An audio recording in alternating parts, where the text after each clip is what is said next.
sin duda nos ha dado una enseñanza pues bastante buena y que seguramente nos ayudará en nuestro quehacer escolar.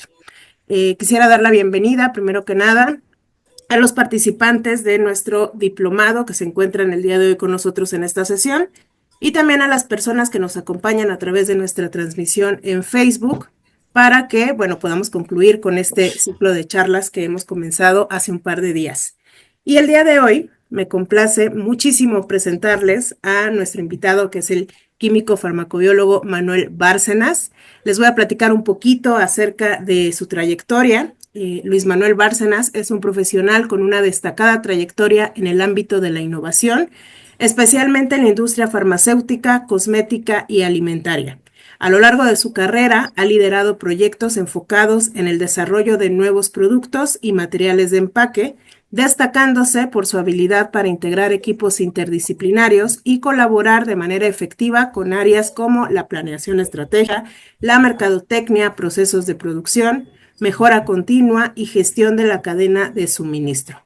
Su experiencia abarca importantes empresas multinacionales como Unilever, Nestlé, perdónenme la pronunciación, pero seguramente él nos los dirá mejor, Beiersdorf y Dow Química Mexicana. Así que, bueno, sin más, quisiera yo presentarles y dejar con ustedes a Manuel, que nos va a compartir toda su experiencia, invitándoles, por supuesto, a que si tienen alguna duda en lo que vamos teniendo esta charla, no las dejen por ahí en el chat, y también a las personas que se encuentran con nosotros a través de la transmisión por nuestras redes sociales, nos compartan sus dudas para hacérselas llegar a nuestro especialista y que, bueno, podamos irlas resolviendo. Bienvenido, Manuel, adelante. Muchas gracias, gracias de verdad por la invitación. Para mí es un honor estar con todos ustedes y compartiendo durante los próximos minutos algunas de las cosas más relevantes sobre esta trayectoria que he tenido oportunidad de tener.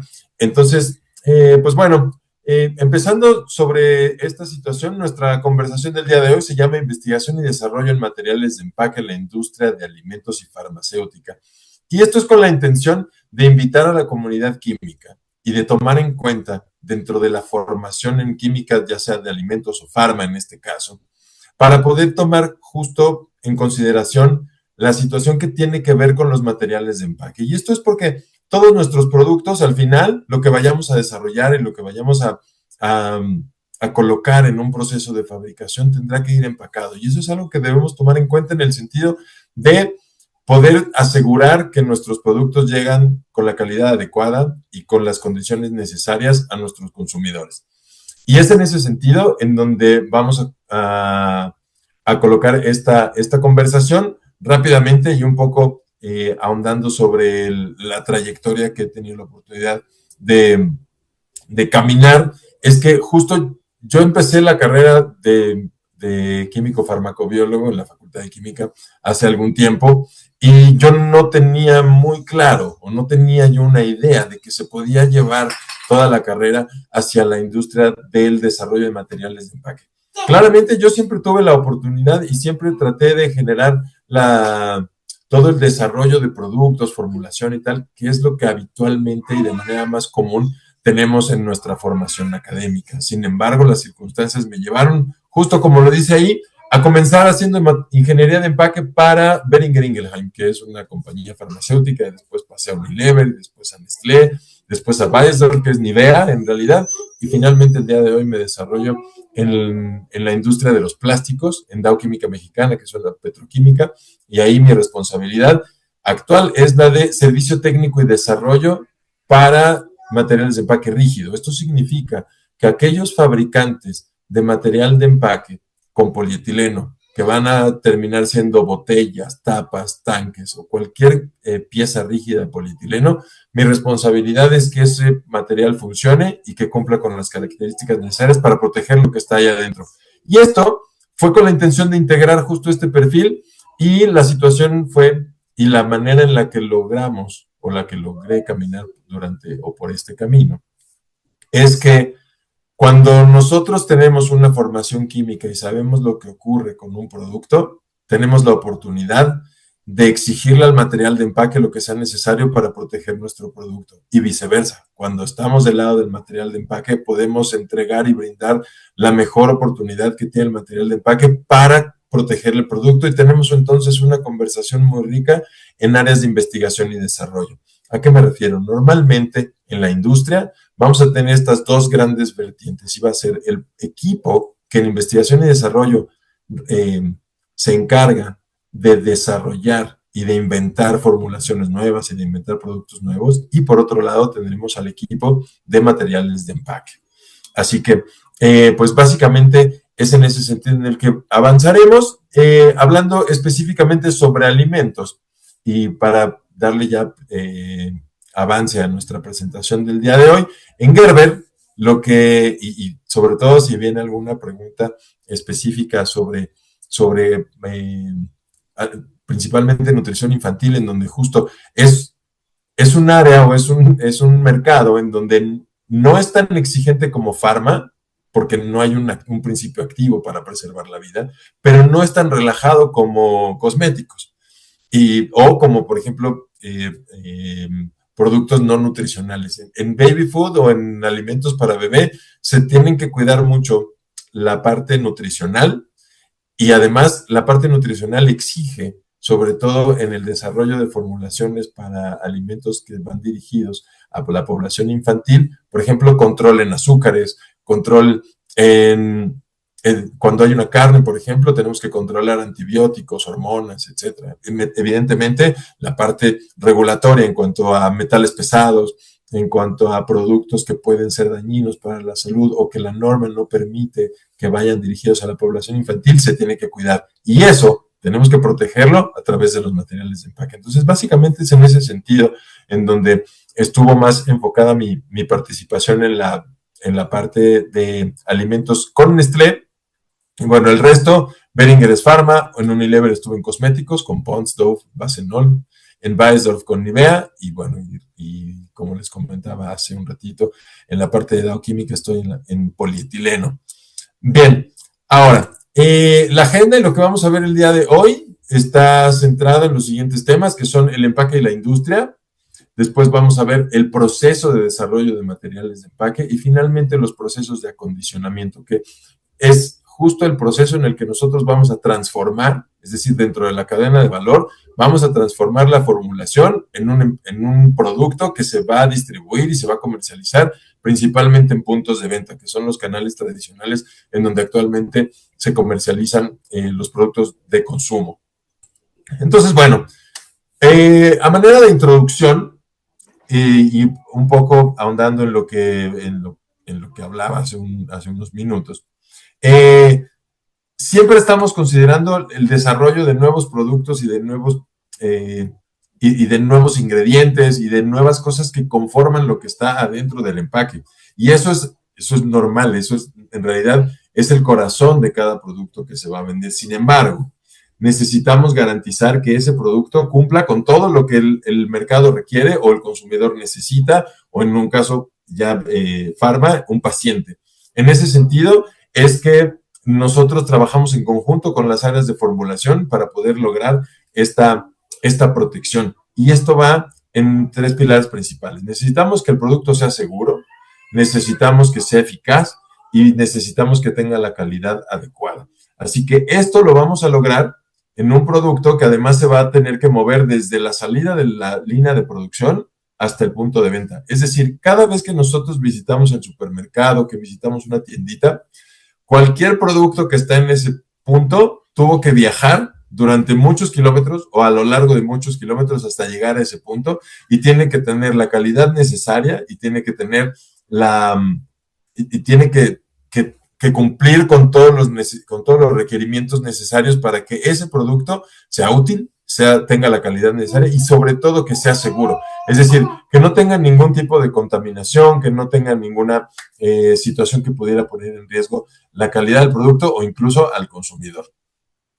Bien, ahora, si pasamos ya específicamente al empaque en la industria, lo que vamos a tener en cuenta son los temas que tenemos justo en la pantalla, en donde de manera muy general el proceso que llevamos en la parte de ingeniería de empaque tiene mucho que ver con la cadena de valor. Y la cadena de valor son todos esos pasos en donde hacemos una transformación de alguna materia prima, de algún proceso, etcétera, en donde vamos a ir configurando esta cadena de valor para lograr tener desde la producción o desde la transformación de materias primas hasta llegar al punto de venta con un producto. Esto es, por ejemplo, en alimentos necesitamos determinar cuáles son los ingredientes que van a hacer que un producto sea adecuado con lo que requiere un mercado.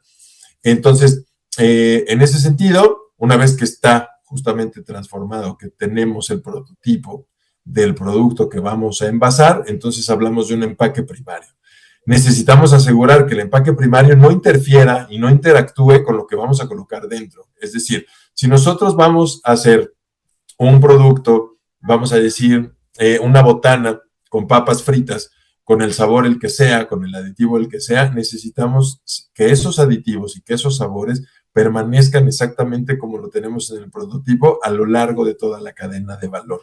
Y no solo eso, sino que esta cadena de valor va a incluir el tiempo de vida de anaquel. Es decir, cuando los atributos principales del producto cambian, ya sea sabor, color o lo que determine el mercado, en ese momento es en donde se corta la vida útil de anaquel. Y esa es la razón por la que van a ver que las fechas de caducidad tienen tanta variación, porque los atributos principales van a cambiar entre productos. Y no es lo mismo tener cadena refrigerada que cadena de no refrigeración, que tener un producto aséptico, que tener un producto que está esterilizado. Y para lograr todas esas cosas necesitamos que el empaque primario, que es el que está en contacto con el producto, sea el apropiado. Después vamos a hablar sobre el empaque secundario, que es lo que no toca el producto, es decir, puede ser una caja. Vamos a hablar, por ejemplo, en los cereales, tenemos el empaque primario, es la bolsa que tiene el cereal, y el empaque secundario es la caja. Esta caja no solamente protege la bolsa, sino que además permite que esas cajas se puedan acomodar de una manera apropiada dentro de una caja colectiva que va a ser el embalaje. Entonces, si se dan cuenta, el corazón sigue siendo la formulación y sigue siendo el producto que está dentro, pero todos estos pasos entre empaque primario, secundario, embalaje, etcétera, nos van a ayudar a que ese producto permanezca con las condiciones apropiadas. Entonces, las funciones del material de empaque, que es la columna que tenemos a su lado derecho, van a estar propiamente enfocadas en la identificación, en donde claramente si nosotros nos acercamos a un anaquel, todos los productos van a estar identificados con lo que vemos a primera vista. Después, eso que vemos a primera vista va a tener un montón de texto escrito. Esa información es la que nos pide la norma oficial mexicana. Así que tenemos que cumplir como químicos de alimentos o farma en cuanto a la parte regulatoria, asegurando que todos esos empaques tengan los textos necesarios para cumplir con las normas y siempre estar dentro de este marco normativo que nos permite la comercialización de un producto.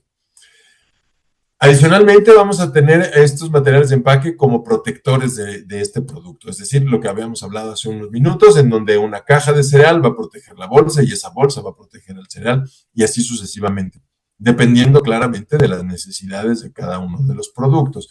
Adicionalmente, y esta protección va en conjunto y va ligado con su conservación para poder lograr la mayor vida de anaquel posible. Y como hablábamos acerca de la información, cumplir con el marco regulatorio necesario. Bien, ahora, esto es como función el material de empaque. Ahora, ¿qué es lo que puede hacer o cómo interactuamos nosotros con químicos de alimentos, con químicos farma, etcétera, con la parte de generación de nuevos productos en investigación y desarrollo, pero desde la parte de materiales de empaque? Es en donde vamos a entrar en un minuto más.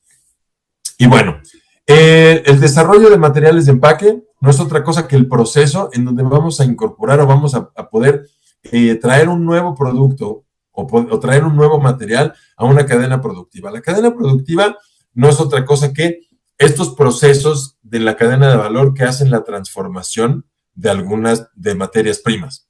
Entonces, lo que hacemos durante el desarrollo de materiales de empaque es que dependiendo de las necesidades de algún producto, ya sea porque es nuevo, porque necesitamos alguna mejora o alguna situación así, tenemos que entrar en este proceso. Por ejemplo, hace un par de años se decidió cambiar la norma oficial mexicana sobre el etiquetado de alimentos, y es que aparecieron los famosos sellos.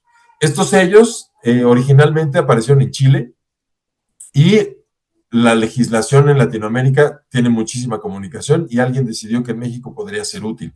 Y entonces se cambió la tabla nutricional en donde teníamos un consumo estimado de calorías por día y cuánto de ese consumo representaba cada producto, pero al momento de hacer la conexión entre porcentajes y el consumo de cada uno de estos productos, la legislación se dio cuenta que la población no necesariamente tiene las bases para poder tener estos porcentajes y estos cálculos muy claros, y entonces decidió cambiar por estos sellos que dice alto contenido de azúcares, alto contenido de grasas trans, etcétera.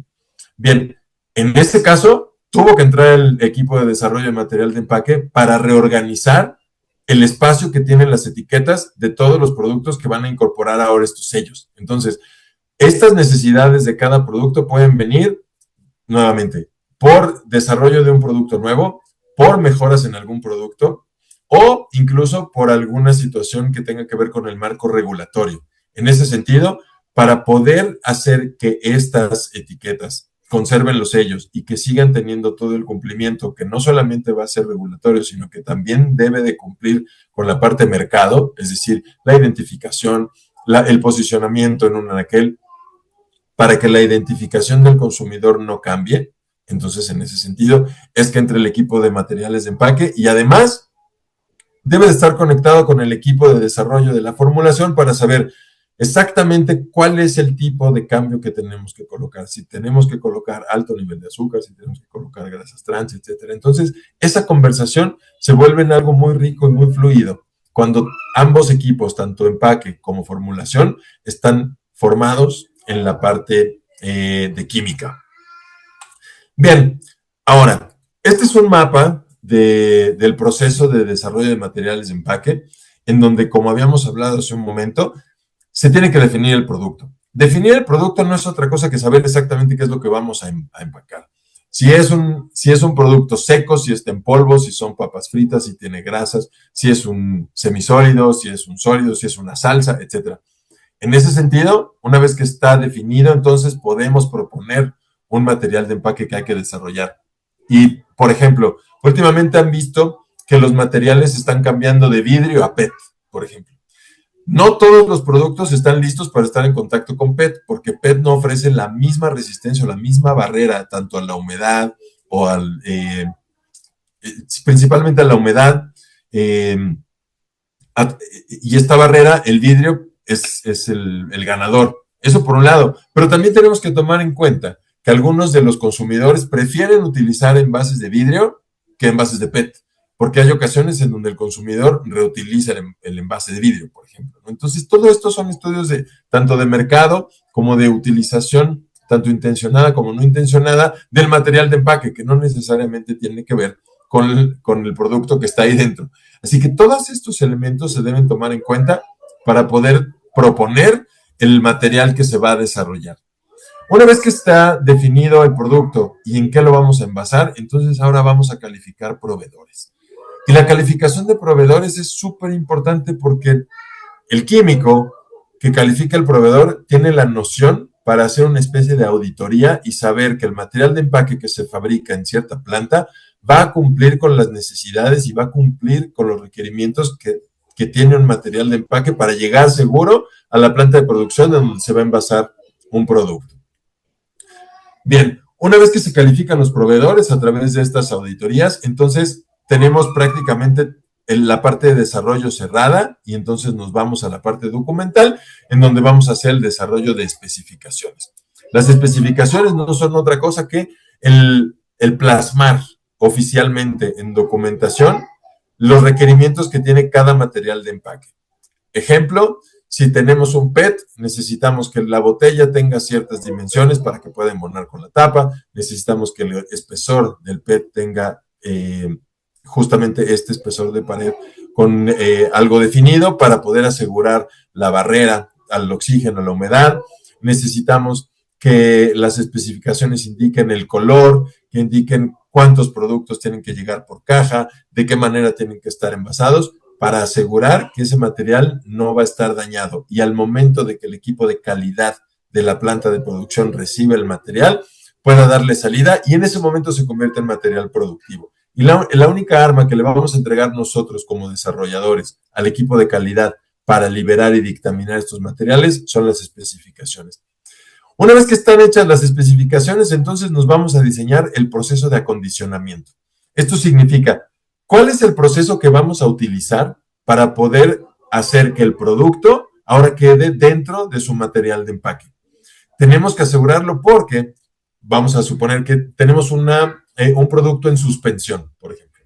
Un producto en suspensión puede ser una salsa en donde necesitamos que las partículas suspendidas queden homogéneas.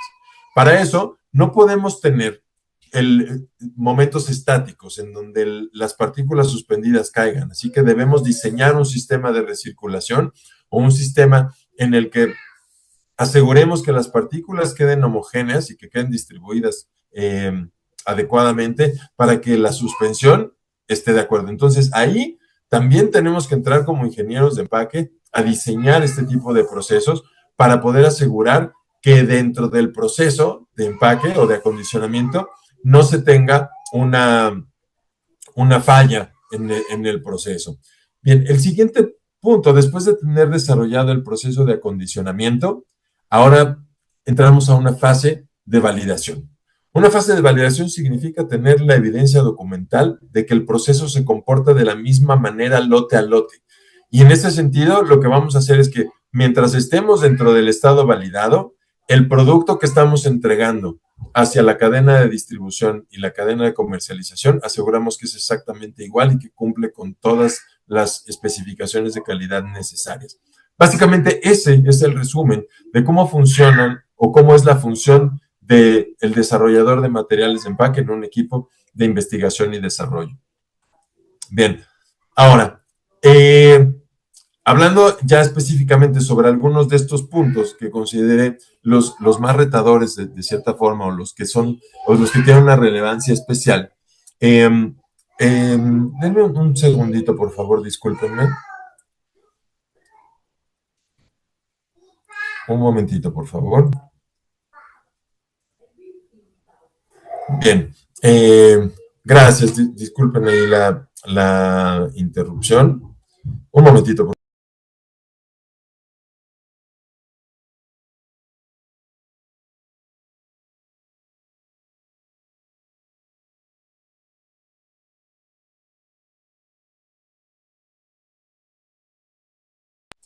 Discúlpenme, por favor, muchas gracias. Bien, ahora, los pasos en donde tenemos esta relevancia en cuanto a, por ejemplo, en este caso hablando sobre el desarrollo, justamente dentro del desarrollo de materiales de empaque, la calificación de proveedores es el mapa que tenemos en la pantalla, en donde vamos a definir el proyecto, determinamos los materiales y así paso a paso hasta poder generar las auditorías que había mencionado para poder definir que un proveedor de material de empaque es adecuado para que pueda suministrar justamente estos materiales y asegurar que no vamos a tener alguna falla o que vamos a conservar el estado validado. Es decir, una vez que tenemos una validación de un proceso de acondicionamiento, todo se debe de conservar dentro del mismo marco para asegurar que la calidad va a ser igual lote a lote, insisto. Bien, el siguiente paso que es muy importante es el desarrollo de las especificaciones. Lo que tenemos en la pantalla es un ejemplo de una especificación de un material impreso que está en bobina.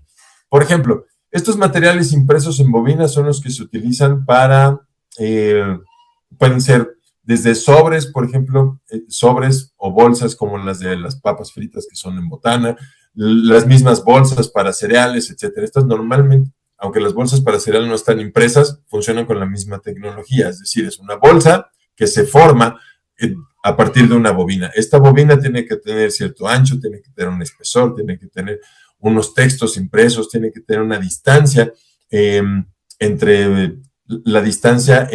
se llaman fotoceldas para poder enviar al equipo de acondicionamiento el corte y que entonces tengamos una bolsa separada y así sucesivamente.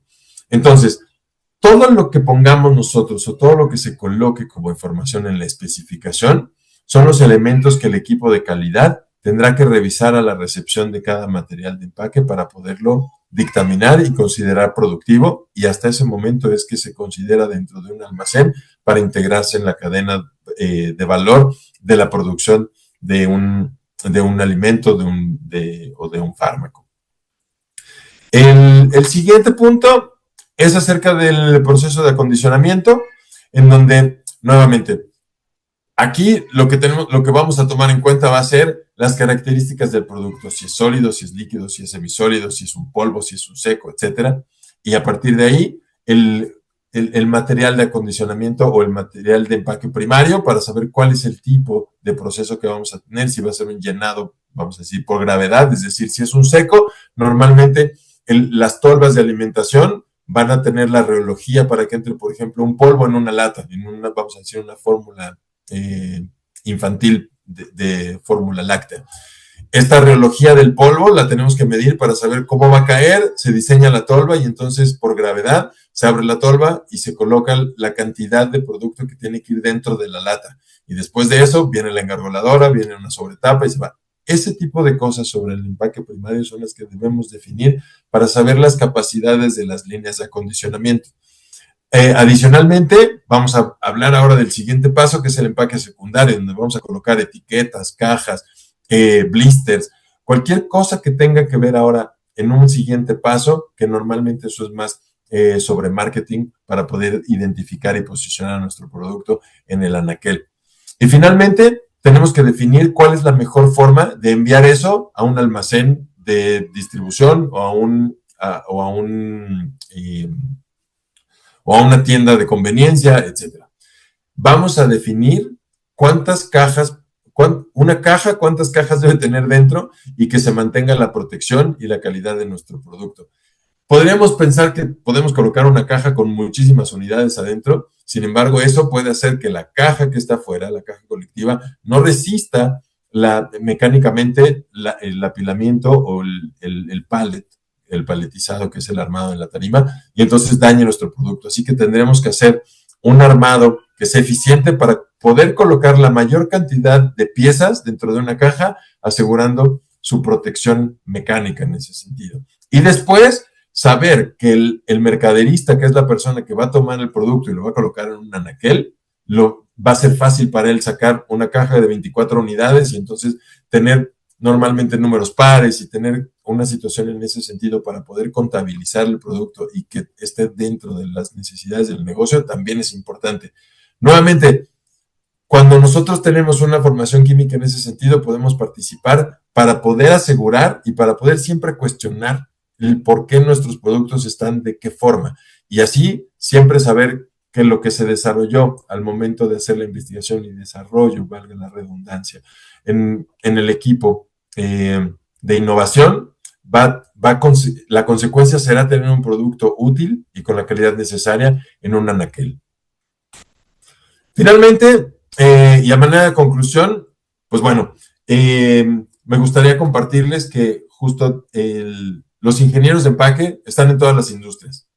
Y los ingenieros de empaque normalmente van a ser personas que tienen un enfoque o una formación comúnmente en cuanto a diseño industrial, diseño gráfico, etcétera.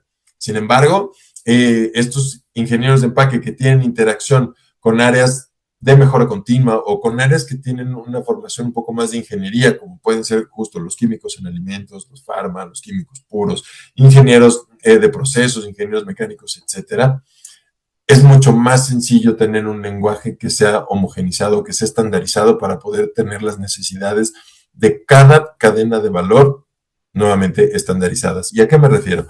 El ingeniero de empaque, que es químico en alimentos, tiene mayor oportunidad o mayor probabilidad de éxito en una compañía que hace alimentos y que un diseñador industrial en algunas ocasiones. Lógicamente, y esto es porque un químico en alimentos entenderá perfecto cuál es la importancia de que el material de empaque no permita la proliferación de bacterias dentro de un producto, por ejemplo. Así que, en ese sentido, el asunto o la invitación que a lo largo en esta trayectoria que tiene la oportunidad de caminar, es que los químicos en alimentos, los químicos farmacéuticos, los químicos o quien esté interesado en la fabricación y en los procesos de innovación, de desarrollo, de investigación sobre nuevos productos, tengan en consideración que pueden hacer también materiales de empaque o pueden hacer ingeniería de empaque. Y eso es con la intención de que podamos tener ahora también la interacción y también la posibilidad de proponer materiales sustentables, materiales verdes, materiales con menor cantidad o más bien que puedan ser más fáciles de manejar después del consumo del producto que está ahí dentro.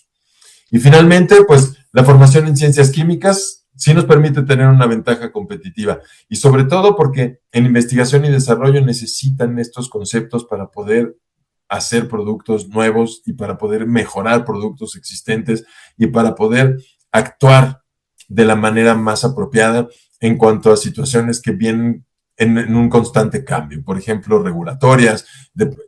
Estoy casi seguro que en breve estaremos viendo que vendrán legislaciones que hablen sobre empaques sustentables, sobre reciclado, sobre reciclaje, pero que además tenga la posibilidad de tener contacto con alimentos.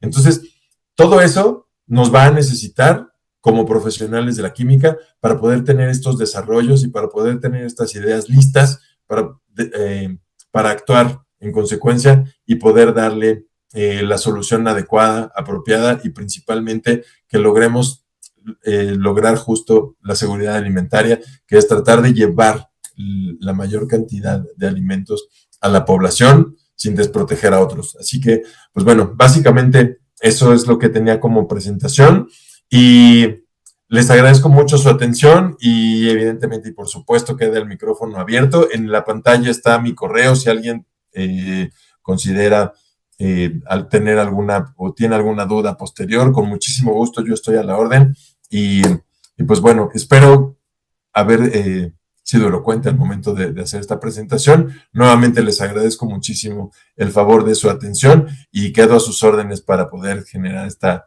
conversación. Muchas gracias. Manuel, muchas gracias a ti por compartirnos tu experiencia. Nuevamente les hacemos la invitación a nuestros participantes para que en caso de que tengan alguna duda o algún comentario a nuestro especialista, pues es el momento, ya sea levantando su mano o anotando las dudas en el chat y nosotros con mucho gusto las leeremos para que nos den respuesta. Pero mientras tanto, yo quisiera preguntarte y que nos Por platicaras un favor. poquito, ¿cuáles consideras tú que son las principales habilidades que una persona que quiera orientarse a este campo laboral necesita desarrollar? Pensando en que, bueno, estas habilidades ya tendríamos que empezarlas a trabajar desde una educación más temprana y no precisamente cuando ya lleguemos a este punto. Sin duda. En ese sentido, investigación y desarrollo, innovación y esta formación y estas habilidades justo que van encausadas a este tipo de actividades, justo yo consideraría que desde la etapa de secundaria, poder generar proyectos de innovación, es decir, cosas nuevas, en donde, por ejemplo, la curiosidad es fundamental y sobre todo aterrizar esa curiosidad en cosas que al final van a ser útiles. Entonces, una formación en el sentido científico de curiosidad, de manejo de método científico, de documentación y de poder, justamente en método científico, llevamos desde la observación, la experimentación, la generación de una hipótesis. Estas habilidades del manejo del método científico son las principales. Y ahí sí ya no importa si es empaque, si es formulación, si es nuevos productos, e incluso si es investigación de mercado, por ejemplo. Porque tenemos hoy muchos químicos en alimentos que hacen investigación de mercado porque saben lo que le gusta a las personas y saben qué tipo de aditivos y saben qué tipo de sabores y saben qué tipo de producto puede tener mayor probabilidad de éxito al momento de ejecutar una investigación sobre estadística de comportamiento de la población respecto a algún producto. Entonces, todo esto engloba la investigación y desarrollo para poder generar nuevos productos. Cada vez que las personas vean en un anaquel o en un comercial o en un espectacular nuevo sabor tal de tales papas, todo esto tuvo que suceder. Y ahí los químicos en alimentos, los ingenieros químicos, etcétera, tienen una parte fundamental pero el orden del método científico y la curiosidad y la perseverancia de saber que de 10 proyectos, que de 10 ideas, probablemente una sea la ganadora nada más, esa resistencia a la frustración, sin perder la curiosidad y el ímpetu y las ganas de hacer una innovación, es para mí lo que es más importante. Y creo que es algo que deberíamos de ir desarrollando todos desde una etapa temprana para lo que sea que nos lleve la vida, pero sin duda para esta parte es muy bueno saberlo y tenerlo presente, porque pues estaría un poco desalentador el que nos frustremos a la primera y no Sí. lo queramos intentar. Bueno, tú tocaste un tema ahorita que quisiera retomar un poco acerca de cómo todo este proceso que no vemos finalmente llega a las personas en algo tan simple, por ejemplo, como en unas papas de un sabor nuevo, ¿no?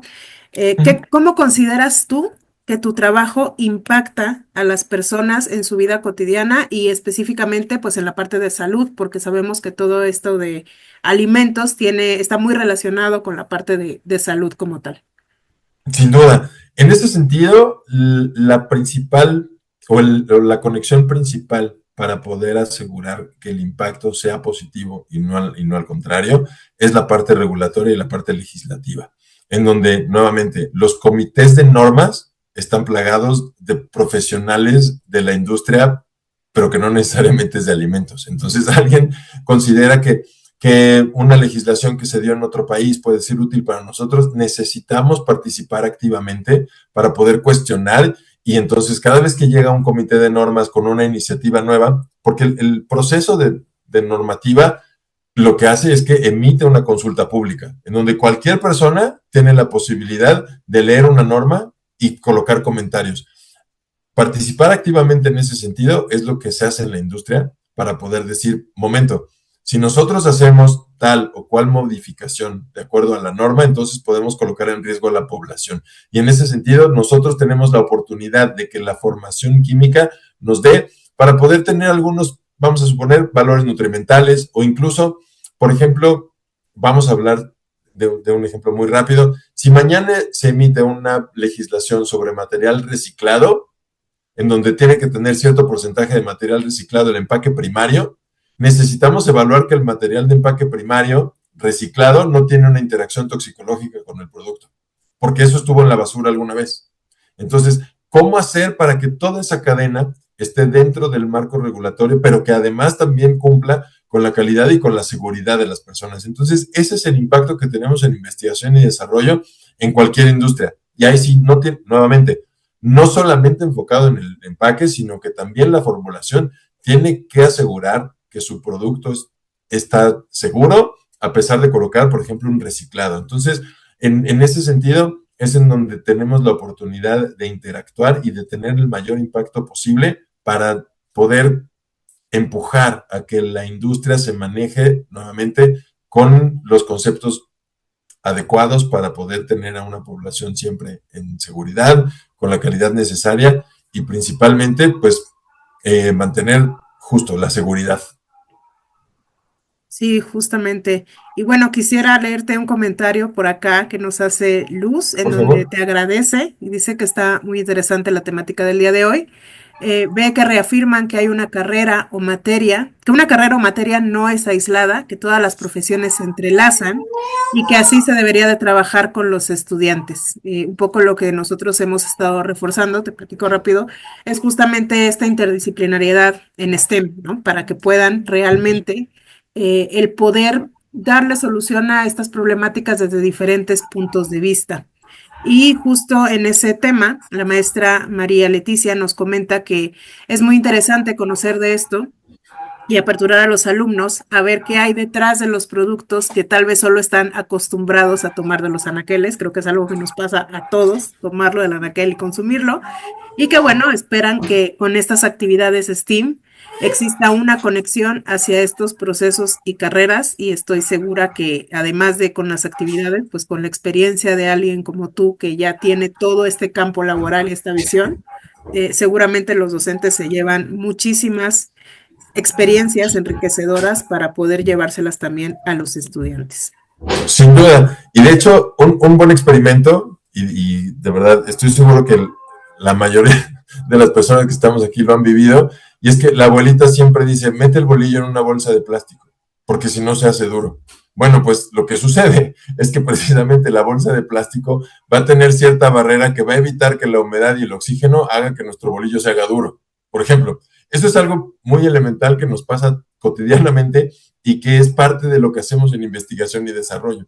De manera que justo al integrar todas estas cosas que de forma cotidiana consumimos, conocemos, etcétera, sabemos que tenemos que hacerlo de cierta manera y que podemos sacarle ventaja a materiales, que podemos sacarle ventaja a alimentos, que podemos poder sacar ventaja a ciertas cosas, y además nos da una mejor noción de justo cómo integrar nuestras actividades y nuestra formación con otras totalmente diferentes. De verdad, para mí fue muy enriquecedor trabajar con tantos ingenieros industriales, quiero decir, con tantos diseñadores industriales, porque tengo una concepción diferente que va más allá de grupos funcionales y de bencenos y de cosas que son mucho más de nuestro campo, y entonces al lograr estos puentes y estas conexiones con otras formaciones, con otras carreras, y poder ponerle el enfoque a investigación, desarrollo, innovación, ha sido parte de lo que justo nos permite tener estas actividades. Entonces, mi recomendación principal es que los muchachos siempre tengan en mente el método científico, para lo que sea, porque siempre vamos a iniciar con esta observación. Y vuelvo al caso de la abuelita seguro observó que su bolillo se hacía más duro si estaba fuera de una bolsa de plástico que si estaba dentro. Tuvo una hipótesis, esa hipótesis fue, si yo inserto el bolillo dentro de una bolsa, lo conservo más tiempo. Comprobó su hipótesis, porque los que se quedaron fuera estaban duros y el que estaba dentro, entonces no. Esa hipótesis justamente y ese método científico, al final, es lo que nos permite tener procesos de innovación y de investigación y desarrollo mucho más eficientes.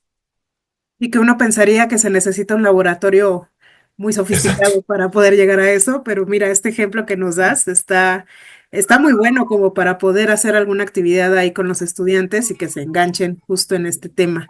Y bueno, ya para ir cerrando, mientras vemos por ahí alguien más tiene alguna aportación, ¿cómo ves tú el futuro de tu profesión en un mundo donde pues cada vez estamos más tecnológicos y más globalizados actualmente? Bueno, en ese sentido, tiene ventajas y desventajas.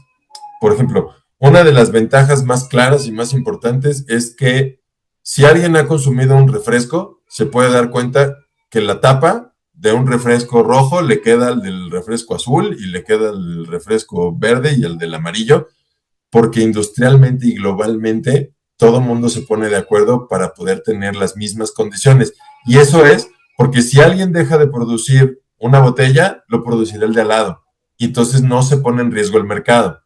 Esa es la ventaja. La desventaja es que solo monstruos gigantes con la oportunidad de invertir en infraestructura de ese tamaño compiten de mejor forma. Entonces, alguien que empieza desde cero, arrancando una pequeña línea en una nave industrial, tiene menor probabilidad de éxito porque el volumen de inversión, pues lamentablemente tiene que ser gigante. Entonces, ahí están las ventajas y las desventajas, pero el mundo globalizado y la tecnología estandarizada sí permite que esto que yo les converso en este momento es lo mismo que sucede en otros países. Entonces, estamos conectados de alguna manera y entonces no es diferente lo que ocurre en Suiza y no es diferente lo que ocurre en Estados Unidos. Por ejemplo, las compañías en las que he tenido oportunidad de trabajar que son transnacionales, tenemos estandarizados los procesos y funcionan exactamente de la misma manera. Esa es otra ventaja. Nuestros chavos que están hoy aprendiendo cosas aquí, las pueden ir a aplicar en Bélgica sin ningún problema. Y las pueden después ir a aplicar tal vez en Australia. Porque de cierta forma, por ejemplo, en México, la industria alimenticia es muy bien recibida internacionalmente por razones que a veces no son tan positivas, por ejemplo, el consumo de refresco. En México se consume tanto refresco que es el modelo para poder echar a andar productos de bebidas carbonatadas en otros lados del mundo. Entonces, bueno, a veces es así y así sucesivamente. Entonces, la globalización y la tecnología que tenemos actualmente sí nos lleva a que la formación científica la podamos utilizar para poder participar en el campo que podamos y que queramos en la medida de lo posible no solamente localmente, sino también de forma internacional.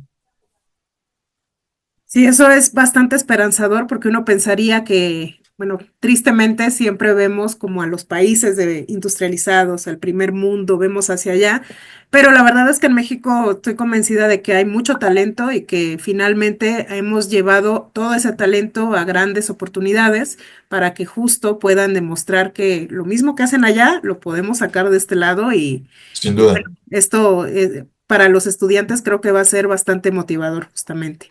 Y sin duda. bueno, por aquí Mandy nos dice que agradece la forma tan clara en que nos has explicado este proceso. Será de gran apoyo para poder trabajarlo en los proyectos con los estudiantes que investiguen más sobre esto del empaque y planes de distribución, pues el emprendimiento de forma sustentable es muy importante para fomentarlo con los estudiantes.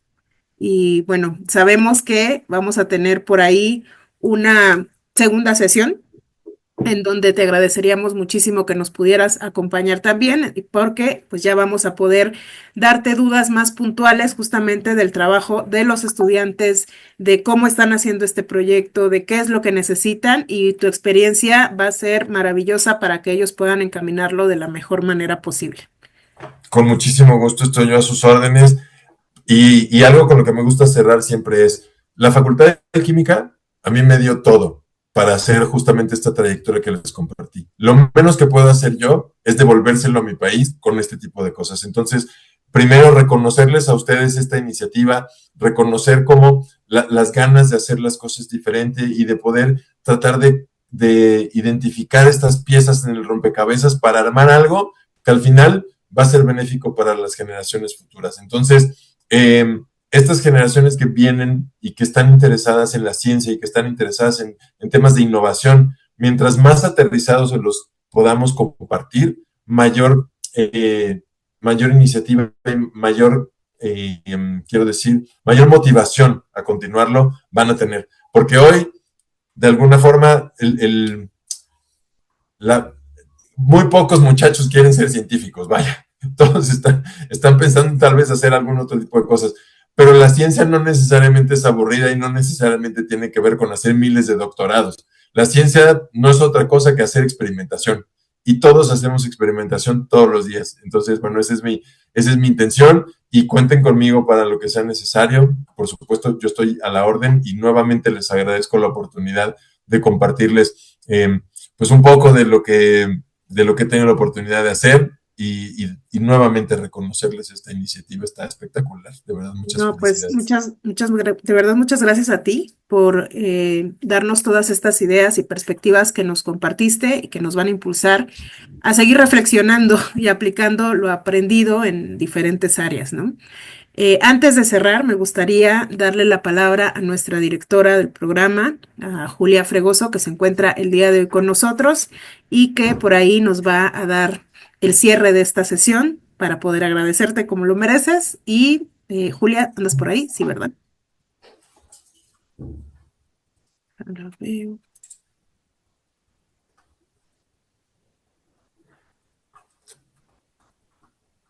Sí, aquí. Listo.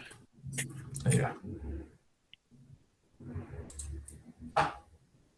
Hola, ¿cómo están? Un saludo a todos y a todas. Manuel, ¿Qué tal? muchísimas gracias nuevamente.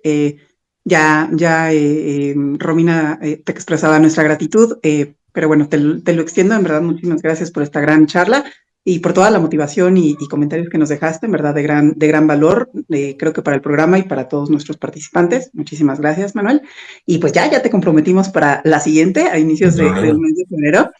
Y ahí, y si me lo permites, vamos a compartirles, maestras, maestros, ustedes como participantes del diplomado, como participantes del programa, pues ya vivenciaron esta serie de charlas, ¿no? Durante esta semana tuvimos a 3 grandes profesionistas en STEM, en las temáticas que ustedes mismos estarán trabajando en cuanto a los proyectos junto con sus estudiantes en módulo 1 y módulo 2 del programa.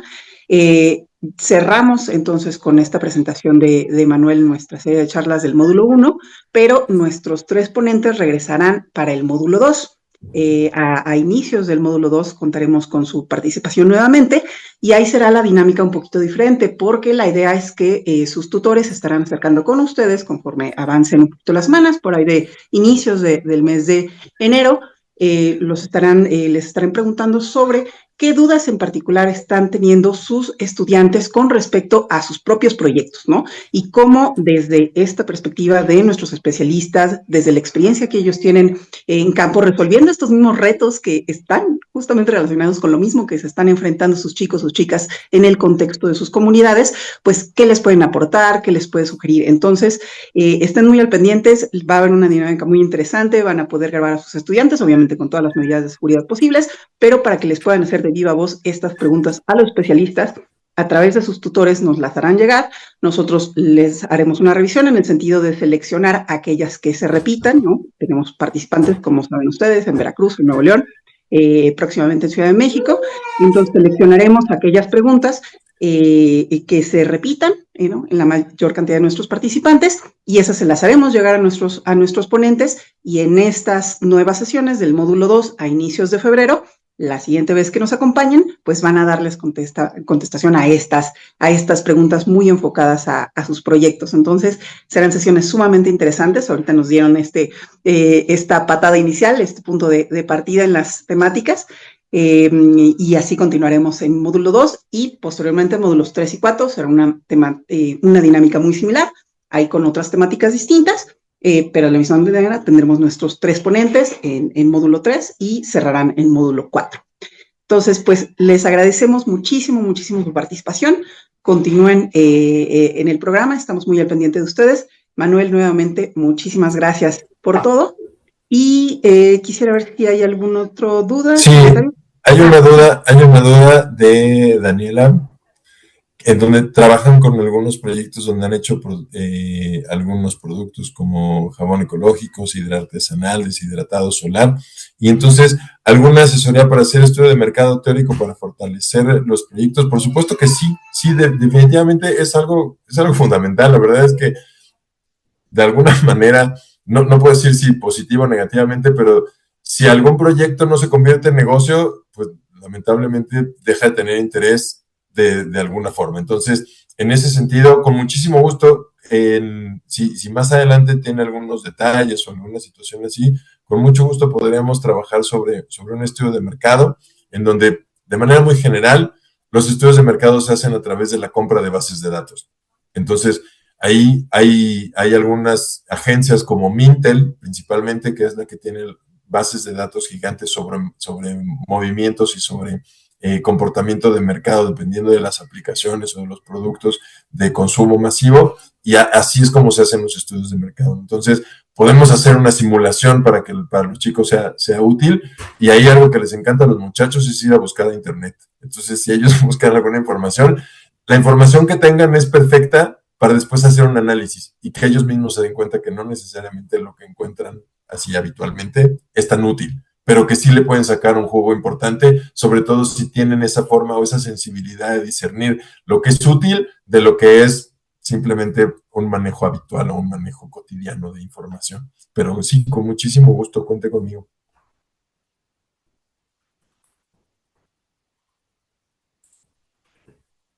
No, buenísimo, Manuel, genial.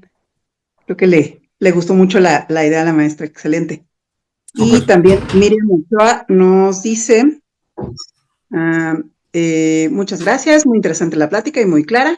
Es bien interesante cómo se desarrolla el pensamiento complejo y se va desarrollando ese interés en los alumnos, por supuesto.